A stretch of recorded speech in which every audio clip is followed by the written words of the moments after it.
तो हेलो दोस्तों, BPSC teacher 9 में एक बार फिर से आपका स्वागत है। तो दोस्तों, आज मैं अपनी पुरानी घर से लाइव हो रहा हूँ। ठीक है दोस्तों, तो आप लोग जो है दोस्तों ध्यान से देखिए। सोचा आज रविवार है, आज कुछ टॉपिक डाल दिया जाए। और टाइम मिलता नहीं है दोस्तों। होता क्या है, दिन भर मैं विद्यालय जाता हूँ ड्यूटी करके, वहाँ से आते आते मुझे बहुत लेट हो जाता है। ठीक, फिर अपना तैयारी करते हैं, उसके बाद जो है फिर डालना पड़ता है। किसी किसी दिन जो है ना, पिछले मैं पिछले एक हफ्ते से कोई वीडियो नहीं डाल पाया। इसके लिए हमें खेद है। ठीक है दोस्तों, और आप लोग जो है प्यार जरूर दीजिए, चैनल को सब्सक्राइब करिए, लाइक करिए। ठीक है दोस्तों, वीडियो को अंत तक जरूर देखिए, तभी आपको कोई भी कहानी ध्यान में रहेगा। कहानी जब ध्यान से सुनिएगा, जब आपके दिमाग में फिट हो जाएगा क्वेश्चन कहानी, तो फिर आप कोई भी दुनिया का कोई भी एग्जाम हो उसको फोड़ के आइएगा। मेरा वादा है, उसको फोड़ के आइएगा। चाहे यूपीएससी हो, बीपीएससी हो, रेलवे ग्रुप डी, कोई भी हो, बीपीएससी टीचर हो, डीएलएड हो, कुछ भी हो, आप ध्यान से कोई भी जो पढ़ा रहे हैं उसको ध्यान से सुनते रहिए।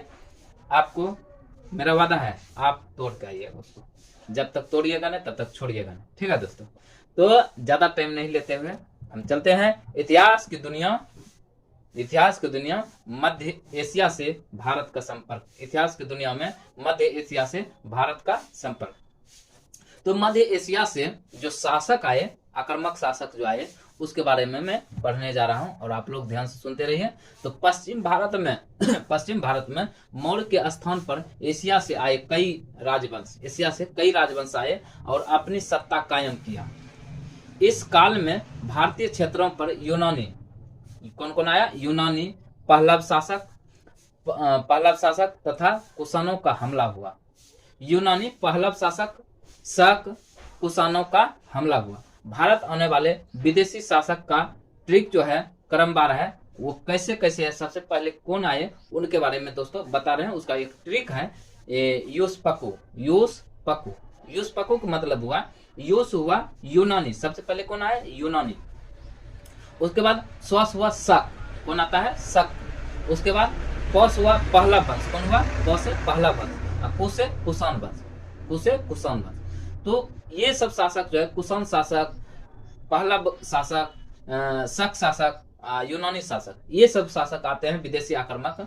ये जो है भारत पर हमला करके अपना सत्ता कायम करते हैं और भारत को एक मजबूती से जकड़ लेता है, गुलाम कर लेता है। तो इसी तरह दोस्तों बारी बारी से हम इसका पूरा विश्लेषण देंगे, और आप लोग वीडियो पर बने रहिए, लास्ट तक देखिए वीडियो को। चैनल को जो है ना, मेरा बीपीएससी टीचर, याद रखना, बीपीएससी टीचर 9, उसको सब्सक्राइब जरूर करिए। ठीक है दोस्तों, तो सबसे पहले हिंद यूनानी के बारे में पढ़ते हैं। तो हिंद यूनानी भारत पर आक्रमण जो करता है, भारत पर सबसे पहले आक्रमण करता है हिंद यूनानी। इसको इंडो ग्रीक नाम दिया गया, इंडो ग्रीक नाम दिया गया। और यह जो इंडो ग्रीक का मतलब हुआ बैक्टीरियाई कहलाते थे। यह जो है हिंद यूनानी बैक्टीरियाई कहलाते थे। प्रथम यूनानी जो आया था डिमेट्रियास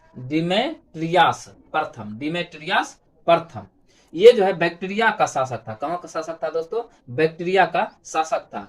यह जो है सिंध, अफगानिस्तान और पंजाब पर कब्जा किया है। डिमेट्रियस प्रथम सिंध, अफगानिस्तान और पंजाब पर कब्जा किया। उसके बाद डिमेट्रियस प्रथम जो है, इसका उत्तराधिकारी कौन कहलाया? मिलिंद। कौन कहलाया दोस्तों? मिलिंद कहलाता है, जिसका अन्य नाम है मिनांडर। क्या नाम है? मिनांडर। मिनांडर जो है 165 ईस्वी पूर्व से 145 ईस्वी पूर्व तक शासन करता है, और सबसे अधिक सिक्का जो जारी करता है यही मिनांडर है। ठीक है दोस्तों, तो मिनांडर जो है 165 ईस्वी पूर्व से 145 ईस्वी पूर्व तक सबसे अधिक सिक्का जारी करता है, और सबसे ये जो है शासन किया। और यह एक महान शासक था। कौन? मिनांडर एक महान शासक था। इसकी राजधानी पंजाब में साकल एक जगह का नाम है। अभी आधुनिक जो है अभी कहाँ पड़ता है? सियालकोट में, पंजाब के सियालकोट में पड़ता है। यहाँ इसकी राजधानी थी। ओके दोस्तों, मिनांडर की। और यह जो है बौद्ध धर्म की शिक्षा लेता है किससे? नागसेन से। बौद्ध धर्म की शिक्षा किससे लेता है? नागसेन से। मिनंदर बौद्ध धर्म की शिक्षा नागसेन से लेता है और नागसेन ने अनेक प्रश्न पूछे थे। मिनंदर से नागसेन ने अनेक प्रश्न पूछे थे जो कि बौद्ध धर्म पर पूछे थे। किस धर्म पर? बौद्ध धर्म पर अनेक शिक्षा मतलब प्रश्न पूछे थे। इसकी एक पुस्तक है मिलिंद पन्हु। मिनंदर का एक पुस्तक है मिलिंद पन्हु अर्थात मिलिंद के प्रश्न, अर्थात मिलिंद के प्रश्न, यही एक पुस्तक है मिलिंद पन्हु, मिलिंद पन्हु। ठीक है दोस्तों। तो हिंद यूनानी भारत के पहले शासक हुए और सबसे पहले भारत में सोने के सिक्के जो जारी किया तो हिंद यूनानियों ने ही किए थे। ठीक। यूनान की कला चलाई और हिंद यूनानी ने यूनान की कला चलाई जिसका नाम दिया गया हेलेनिस्टिक कला। हेलेनिस्टिक कला की किसने चलाई थी? तो यूनानियों ने चलाई थी। यूनानी का उत्तम एक उदाहरण है, यूनानी का एक उत्तम उदाहरण है जिसका है गंधार कला। गंधार कला, गंधार कला एक उत्तम उदाहरण है हिंद यूनानियों का। तो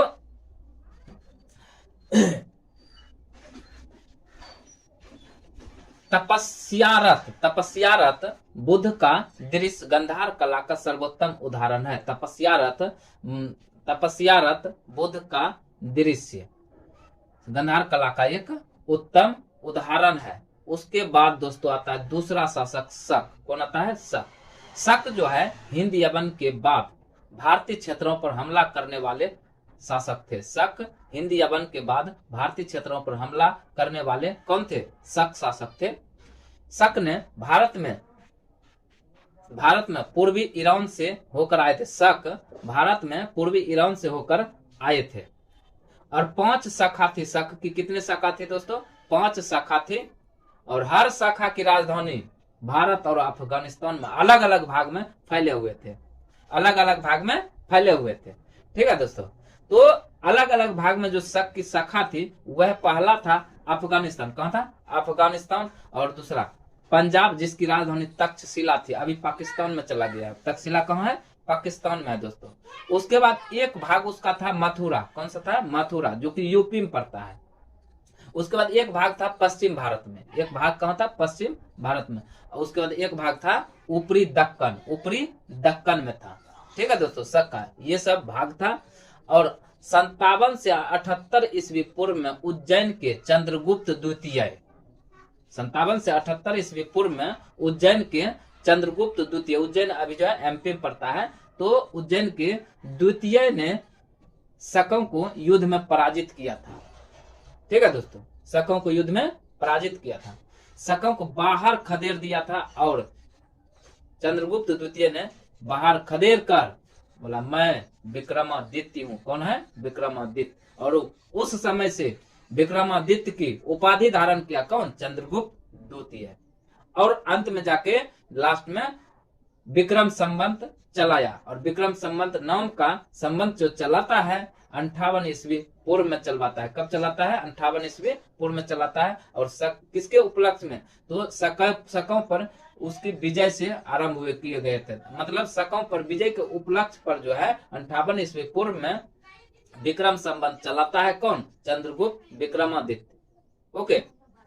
तो ये सब था दोस्तों। और शक जो है, शक का सबसे विख्यात शासक कौन था? शक था। शक का सबसे विख्यात शासक शक था, जो कि रुद्रदमन प्रथम कहलाए। रुद्रदमन प्रथम आते हैं। उसके बाद जो है रुद्रदमन प्रथम, रुद्रदमन प्रथम जो है शासन जो करता है 130 ईस्वी से 150 ईस्वी तक, यानी 20 वर्ष तक दोस्तों रुद्रदमन प्रथम शासन करता है। ठीक। तो इसका शासन कहाँ कहाँ हुआ तो वो शासन के बारे में, तो पहला है सिंध, दूसरा है कोकण, तीसरा है नर्मदा घाटी, चौथा है मालवा, पांचवा है काठियावाड़ गुजरात। ठीक है दोस्तों। ये सब बड़े भाग में रुद्रदमन प्रथम ने शासन किया। ठीक है दोस्तों। और काठियावाड़ के अर्धशुष्क क्षेत्र, काठियावाड़ के अर्धशुष्क क्षेत्र सुदर्शन झील का जीर्णोद्धार किया था वह चंद्रगुप्त मौर्य ने किया था। तो इसका मतलब बनवाया, सुदर्शन झील का जो निर्माण किया था चंद्रगुप्त मौर्य करवाता है। और काठियावाड़ के अर्धशुष्क क्षेत्र के सुदर्शन झील का जीर्णोद्धार जो करता है रुद्रदमन प्रथम करता है। कौन करता है? रुद्रदमन प्रथम करता है। रुद्रदमन प्रथम संस्कृत का बड़ा प्रेमी था। कौन था? संस्कृत का बड़ा प्रेमी था, ठीक है। और भाषा का पहला लंबा अभिलेख, भाषा का पहला लंबा अभिलेख रुद्रदमन प्रथम का जो मिलता है जूनागढ़ अभिलेख से मिलता है। कहां से मिलता है? जूनागढ़ अभिलेख से मिलता है।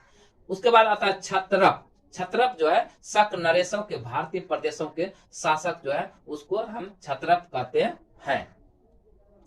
तीसरा था पहलव या पार्थियाई, पहलव या पार्थियाई शासक।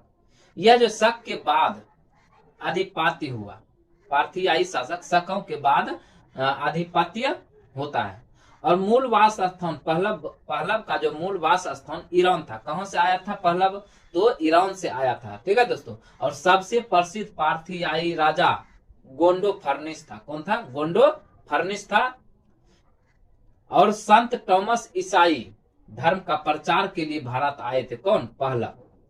संत थॉमस ईसाई धर्म के प्रचार के लिए कौन आते हैं? तो पहलव आते हैं। कौन आते हैं? पहलव। पहलव के शासन काल का एक अभिलेख तख्ते बही पेशावर से प्राप्त हुआ। पहलव के शासन काल का एक अभिलेख तख्ते बही पेशावर से प्राप्त होता है। कहां से होता है दोस्तों? पेशावर से। तो दोस्तों आज तक इतना ही। एक बार फिर से फटाफट पढ़ लेते हैं। ध्यान से सुनते रहिए, वीडियो पर बने रहिए, एंजॉय लेते रहिए, ठीक है दोस्तों। तो ज्यादा टाइम नहीं लेते हुए 5 मिनट लगेगा पढ़ने में इसको। 5 मिनट में हम और आप दोनों साथ रहेंगे, साथ देते रहेंगे, तो एक दूसरे को सफलता हासिल करेंगे, ये मेरा वादा है। याद रखिएगा दोस्तों, ध्यान से पढ़िए। मध्य एशिया से भारत का संपर्क कैसे होता है? तो पश्चिम भारत में मौर्य के स्थान पर एशिया से आए कई राजवंश और अपनी सत्ता कायम किया। और इसी के काल में भारतीय क्षेत्रों पर यूनानी, शक, पहलव तथा कुषाण का हमला हुआ। इसी के शासन काल पर यूनानी, शक, पहलव तथा कुषाणों का हमला होता है और मौर्य वंश के शासन काल में। और भारत आने वाले दक्षिण विदेशी शासक जो है उसका ट्रिक है, भारत आने वाले विदेशी शासक उसका ट्रिक है यूसपको। क्या है? यूसपको। पहला है यूनानी शासक आता है, दूसरा शक शासक आता है, तीसरा पहलव शासक आता है, चौथा कुषाण शासक आता है, ठीक है दोस्तों। तो सभी को बारी बारी से हम विश्लेषण कर लेते हैं, जल्दी जल्दी पढ़ लेते हैं, ठीक है। तो आप लोग पढ़ते रहिए, मजे लेते रहिए। तो यूनानी शासक जो आता है भारत में आक्रमण करता है। कौन? हिंद यूनानी करता है। इसको इंडो ग्रीक भी कहा जाता है, जो कि बैक्टीरियाई कहलाते हैं। क्या कहलाते हैं? बैक्टीरियाई। तो प्रथम यूनानी जो है, प्रथम यूनानी डिमेट्रियस प्रथम आता है। कौन आता है? डिमेट्रियस प्रथम आता है, जो बैक्टीरिया के शासक थे। कहां के शासक थे? बैक्टीरिया के।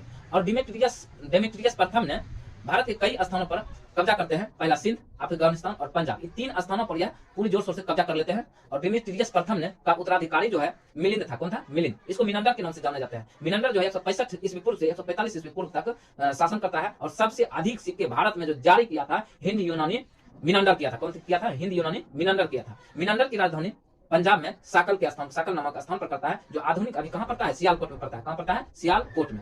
और मिनंडर ने बौद्ध धर्म का शिक्षा जो लिया था, किससे लिया था? तो नागसेन से लिया था। किससे लिया था दोस्तों? नागसेन से लेता है, ओके। तो मिनंडर का एक नागसेन का एक पुस्तक था मिलिंद पन्हो। क्या था? मिलिंद पन्हो। नागसेन से अनेक प्रश्न पूछे थे बौद्ध धर्म पर। नागसेन ने अनेक प्रश्न पूछे थे बौद्ध धर्म पर। किसे? मिलिंद पन्हो से। इसीलिए नागसेन ने मिलिंद पन्हो नाम की एक पुस्तक लिखता है जिसका नाम है मिलिंद के प्रश्न। क्या है? मिलिंद के प्रश्न। हिंद यूनानी भारत के पहले शासक कहलाए और सबसे पहले भारत में सोने के सिक्के जो जारी किए थे हिंद यूनानियों ने किए थे। यूनान की कला भी चलाई थी हिंद यूनानियों ने, यूनान की कला चलाई थी, जिसका नाम लिया गया है, जिसका नाम जो रखा गया है हेलिनिस्टिक कला। हेलिनिस्टिक कला। इसका सबसे उत्तम उदाहरण जो है गंधार कला है। कौन है? गंधार कला। तपस्यारत बुद्ध का दृश्य गंधार कला का सर्वोत्तम उदाहरण। तपस्यारत बुद्ध कला, गंधार कला का उदाहरण गंधार कला है।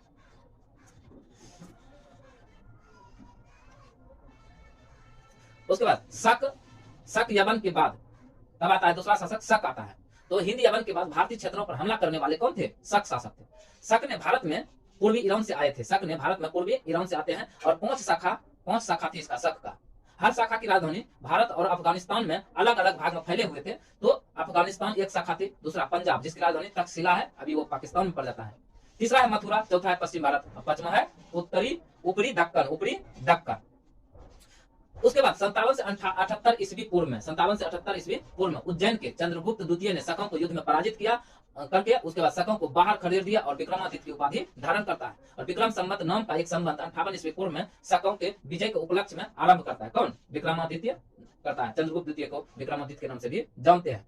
शक सबसे विख्यात शासक था। शक जो है सबसे विख्यात शासक था। उसके बाद आता है रुद्रदमन प्रथम। शक वंश शक शासक जो आता है रुद्रदमन प्रथम। यह जो है 130 ईस्वी पूर्व 130 ईस्वी से 150 ईस्वी तक शासन किया, यानी 20 वर्ष तक शासन किया। और इसका शासन जो है कहाँ कहाँ रहा? सिंध, कोकण, नर्मदा घाटी, मालवा, काठियावाड़ और गुजरात के बड़े भाग पर शासन करता है। कौन? रुद्रदमन प्रथम। रुद्रदमन प्रथम संस्कृत का बड़ा प्रेमी था और इसका भाषा का पहला लंबा अभिलेख जूनागढ़ अभिलेख में मिलता है। ओके दोस्तों, छत्रप। छत्रप क्या होता था? रुद्रदमन के शासन काल में छत्रप क्या होता था? तो यह जो है शक नरेशों के भारतीय प्रदेशों के शासक छत्रप कहे जाते थे। उसके बाद तीसरा आता है पहलव। पहलव जो है पार्थियाई कहलाते थे। शकों के बाद आधिपत्य हुआ पहलव का और इसका मूल वास स्थान कहाँ था? ईरान था। कहाँ था? ईरान। ईरान से पहलव आए थे और सबसे प्रसिद्ध पार्थियाई राजा जो था गोंडो फर्निस था। कौन था? गोंडो फर्निस। संत टॉमस ईसाई धर्म के प्रचार के लिए भारत आए थे। संत टॉमस कौन आए थे? ईसाई के धर्म का प्रचार के लिए कौन आए थे भारत? तो संत टॉमस। उसके शासन काल का एक अभिलेख तख्ते बही पेशावर से प्राप्त हुआ और पेशावर अभी कहाँ है दोस्तों? पाकिस्तान में। ठीक है दोस्तों, तो आज तक इतना ही। तो देखते हैं दोस्तों आज तक इतना ही। देखते हैं दोस्तों नेक्स्ट डे जो है नेक्स्ट टॉपिक चलाएंगे। ठीक, आप लोग वीडियो बराबर देखते रहिए। ठीक है, टाइम मिलेगा मैं आपको डालते रहेंगे वीडियो, आप लोग देखते रहिए, बने रहिए, हमसे जुड़े रहिए। और हाँ, आप लोग का प्यार बना रहना चाहिए दोस्तों। आप लोगों के लिए इतना मेहनत करते हैं, वीडियो एडिटिंग करके हर चीज करके तब हम डालते हैं। और आप लोग जो है चैनल को सब्सक्राइब नहीं करते हैं तो चैनल को सब्सक्राइब करिए। ठीक है दोस्तों, तभी मुझे जोश आएगा और जब जोश आएगा तो मैं पूरे होश और हवास में पूरी जोश से तन मन धन से आपको मैं देता रहूंगा। जो भी मेरे अंदर कुछ है वो मैं देता रहूंगा, पढ़ाता रहूंगा। आप लोग पढ़ते रहिए और फायदा उठाते रहिए। मैं वादा करता हूँ क्लियर होगा। ठीक है दोस्तों, तो चैनल को लाइक और सब्सक्राइब जरूर करिए। और हाँ, कुछ मेरे दोस्तों ने कुछ ऐसे दोस्तों थे बोले कि पीडीएफ डाउनलोड नहीं हो पाता है, तो इसके लिए क्षमा चाहते हैं। नेट का प्रॉब्लम भी रहता होगा, इस कारण नहीं लोड होता होगा। तो पीडीएफ अगर आपको प्राप्त करना हो तो आप मेरा टेलीग्राम चैनल पे नयन कुमार मारिएगा, उस पर आ जाएगा। उस पर आपको पीडीएफ वीडियो सब मिलेगा। आप जो है वहां से मेरा पीडीएफ प्राप्त कर सकते हैं। ठीक है दोस्तों, तो पीडीएफ के लिए टेंशन नहीं लीजिए, फ्री में पढ़ते रहिए, आपको कोई पैसा की जरूरत नहीं है। हम हमेशा फ्री में पढ़ाते थे, कोचिंग में यहाँ भी पढ़ाते थे फ्री में, किसी बच्चे से पैसा नहीं लेते थे और पढ़ाते थे। उसी का आशीर्वाद है, उसी सबका आशीर्वाद है कि आज मैं बीपीएससी टीचर में सिलेक्शन लिया हूँ। ठीक है दोस्तों, तो ज्यादा टाइम नहीं लेते हुए चलते हैं। जय हिंद, जय Bharat. Thank you, bye bye.